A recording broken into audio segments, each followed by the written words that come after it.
A little better. Sup, nerds? The Flash.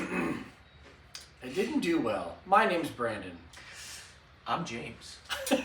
I'm coming for you. But yeah, recently the director came out and said that it underperformed because it didn't meet the four groups. What was it? All four food groups.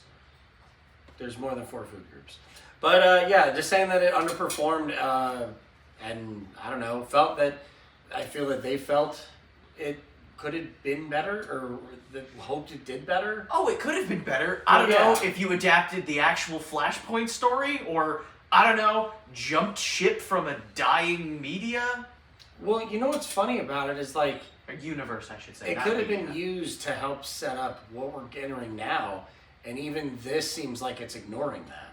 Like, I don't know. There's a whole thing with like a guy in a Ultraman suit on set, so maybe... Wait, what? On the Superman film, there's a dude in like a big suit, and there's like a U right here and a U on the belt, and a lot of people are thinking it's Ultraman, and there might have been a leak of action figures coming out that say Ultraman.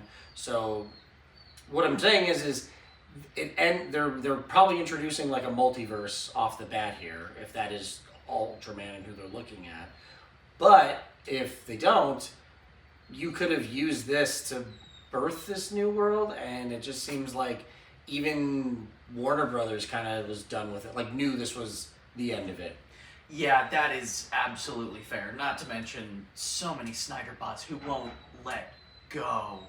Oh, I mean, I cannot wait for Superman to come out just so everyone will shut up about it. I mean, they might get more vocal and talk about it, like, our Superman was better. Like, I really want to see like the if they admit that they are wrong, or if they're going to double down. No, why would anybody on the internet admit they're wrong? It's very fair. It's a very fair point. But he's we'll wrong. See.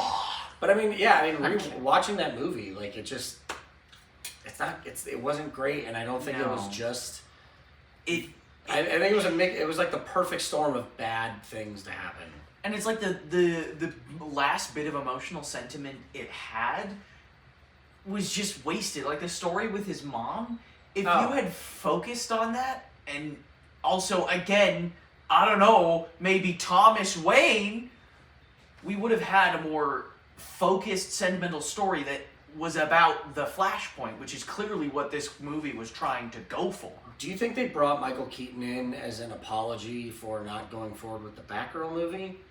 And then not doing Thomas Wayne? You know what I mean? I hope that's not the case, because they could have still done Michael Keaton as Thomas Wayne.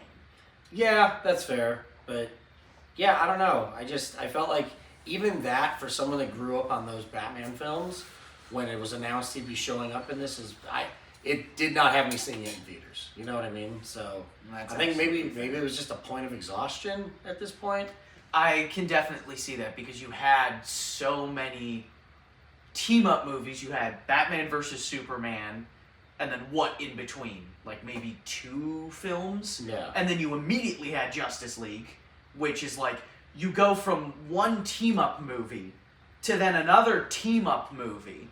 And then after Justice League, you had a few movies. Well, I think too, like the whole fight of it not doing well, and the Zack Snyder not shutting the hell up about it, being like, mine was better, and there's this whole prolonged fight to release a movie that ultimately still was the same shitty movie but longer. Like, I feel like we were so done by that point, and the studio was done at that point, that this whole thing was just lobbed in. Like, I don't know. It was bad writing. It was fatigue from not enough substance.